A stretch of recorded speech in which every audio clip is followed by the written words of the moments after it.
everyone, and welcome back to the Cedar Chest Refurbish series. This is video 3, the final video, and part 5, where we're going to be talking about clear coat.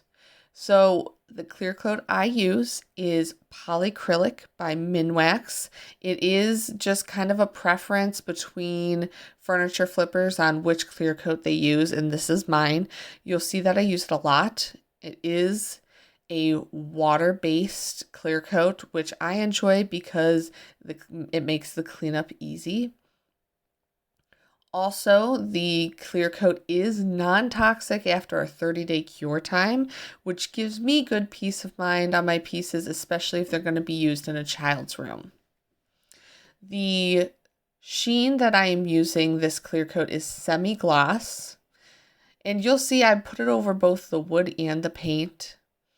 I do want to put a note here that if you are using a chalk paint and you have very defined lines like I do, some chalk paints will actually start to bleed and smudge if you put the clear coat on with a sponge like I am. So if you do have a piece where you've clear coated a spot and it is bleeding or smudging, just use an aerosol can of clear coat and that will solve your issue. I can honestly say though, I almost never had this smudging issue with Good Bones paint, which is one of the reasons why I love using it.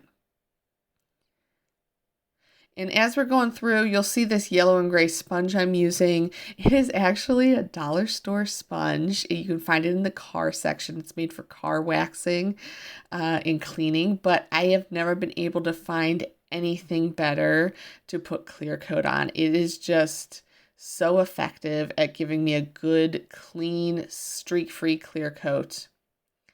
And I think they're only like $1.25, so definitely very affordable.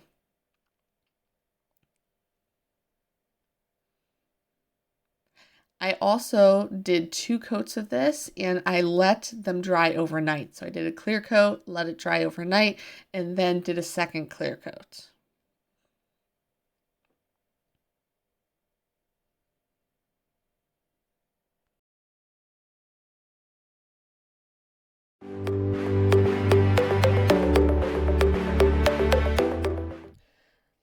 All right, so the last coat of clear coat went on 2 days ago, so it is time to stage this piece and take pictures for listing.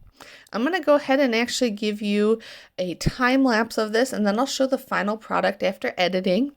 But in the meantime, here are some great tips for getting the best pictures of your pieces to list online. Number 1, have a clean background.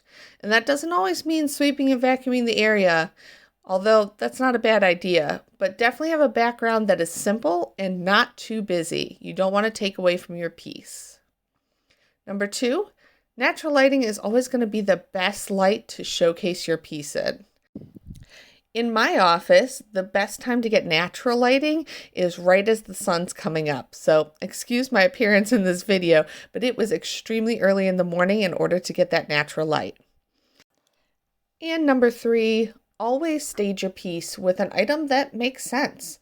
In this case, a cedar chest could be used as a toy box or a blanket chest. So I'm using a blanket that was hand crocheted by my friend that also matches the colors of the chest. Always make sure to stage your piece. That way, the buyer can envision the piece in their home. It makes them more likely to buy it.